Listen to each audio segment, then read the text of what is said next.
Assalamualaikum warahmatullahi wabarakatuh.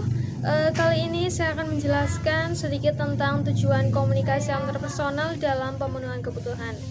Di sini saya akan menjelaskan tentang teori hierarki Abraham Maslow dalam pemenuhan kebutuhan yang terbagi menjadi 5 tingkatan.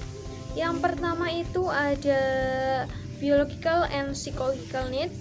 Terus yang kedua ada safety need. Yang ketiga ada belongingness and love need. Terus yang keempat ada esteem need. Dan yang terakhir, yang kelima ada self actualization. Oke, tingkatan yang pertama dari teori hierarki Abraham Maslow itu kan ada biological and psychological needs atau kebutuhan sosial ya, kebutuhan biologis.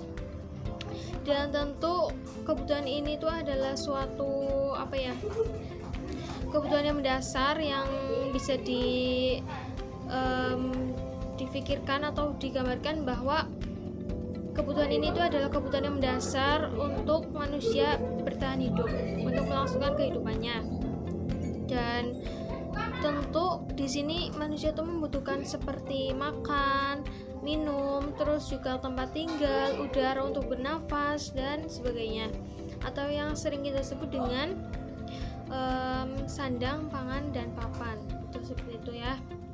Terus juga tentu di sini juga adanya sebuah komunikasi di mana ketika kita membutuhkan makan, tentu kita akan berkomunikasi dengan orang lain, entah dengan penjual di pasar.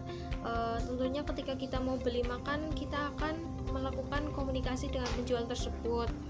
Begitu juga ketika kita berada di pasar untuk membeli pakaian, tentu kita juga akan berkomunikasi dengan penjual pakaian itu. Teori hierarki yang kedua itu ada safety need atau kebutuhan keamanan.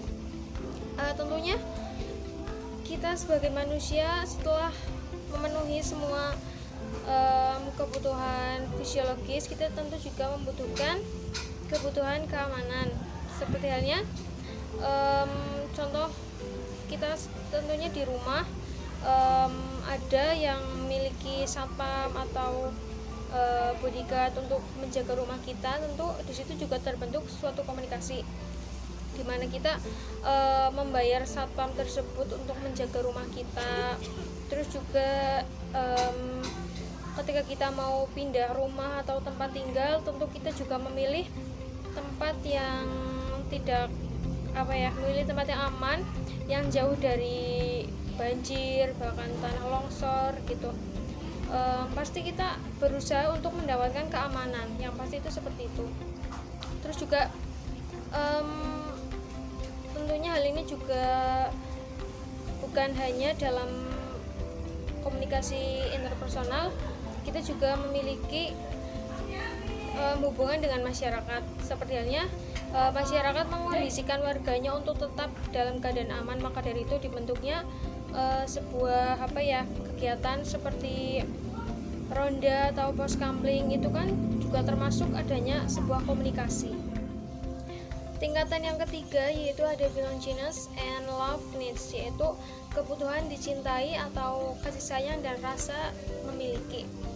Tentu setelah kita memenuhi semuanya, semua kebutuhan dasar seperti makan, minum, tempat tinggal, bahkan keamanan, tentu kita juga ingin mendapatkan rasa kasih sayang dalam pemenuhan kebutuhan kehidupan kita. Karena di situ juga terbentuknya sebuah komunikasi di mana kita tentu akan berbagi kasih sayang dengan keluarga, kepada orang tua, kepada adik-adik kita, saudara kita, dan orang lain. Tentu hal itu sangat perlu. Di mana adanya sebuah keluarga yang harmonis, tentu di situ juga terbentuk karena adanya rasa kasih sayang. Dan ada juga sebuah keluarga yang bisa dikatakan broken home, itu tentu karena adanya kurang dalam berkomunikasi. Dan dengan adanya perasaan memiliki, kita juga punya rasa bahwa kita itu memiliki pertama itu memiliki keluarga, memiliki saudara. Itu merupakan hal yang cukup penting. Terus juga kita mempunyai rasa dimiliki. Tentu kita ingin contohnya seperti keluarga kita mengakui bahwa kita itu keluarga atau bagian dari mereka. Terus juga ketika entah dalam kampus atau komunitas, kita itu merasa bahwa kita ingin dianggap bagian dari mereka, dan tentu di situ sangat pasti akan terbentuknya sebuah komunikasi.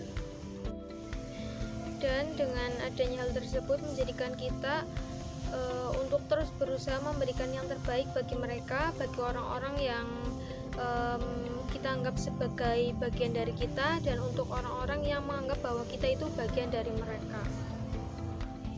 Tingkatan yang keempat yaitu ada estimate atau kebutuhan rasa hormat, atau adanya rasa ingin dihormati, atau sering disebut juga harga diri. Tentu setiap manusia memiliki rasa ingin dihormati oleh orang lain. Dalam konteks antarpersonal, komunikasi antarpersonal, ketika kita berjumpa dengan seseorang, dengan orang lain, tentu kita memiliki kesan pertama ketika melihat orang tersebut bagaimana kita atau orang tersebut menilai pribadi kita. Terus juga terbentuknya sebuah komunikasi ketika adanya seorang kepala pengusaha atau pemilik perusahaan kepada karyawannya yang memberikan apresiasi atau penghormatan. Contohnya seperti hasil kerja kamu bagus, hasil kerja kamu keren. Nah, itu juga merupakan sebuah penghormatan kepada karyawan. Dan tentu seorang karyawan juga akan memberikan timbal balik kepada kepala pengusaha tersebut, dan disitulah terbentuknya sebuah komunikasi. Tingkatan kelima atau tingkatan terakhir dari teori hierarki Abraham Maslow adalah self actualization, atau adanya rasa ingin mengaktualisasi diri. Dari pengertiannya sendiri, aktualisasi diri itu adalah sebuah kemampuan atau sebuah perasaan mampu dari dalam diri seseorang atau manusia, bahwa kita itu mampu melakukan sesuatu yang bisa kita gunakan dalam kehidupan masyarakat atau kebutuhan orang banyak. Dan situ bisa terbentuk sebuah komunikasi ketika kita mampu menunjukkan bahwa kita itu bisa, dan kemudian orang lain juga menilai bahwa kita itu bisa atau mampu, yang pada akhirnya menjadikan bakat atau kemampuan kita itu dapat dikenal oleh orang lain.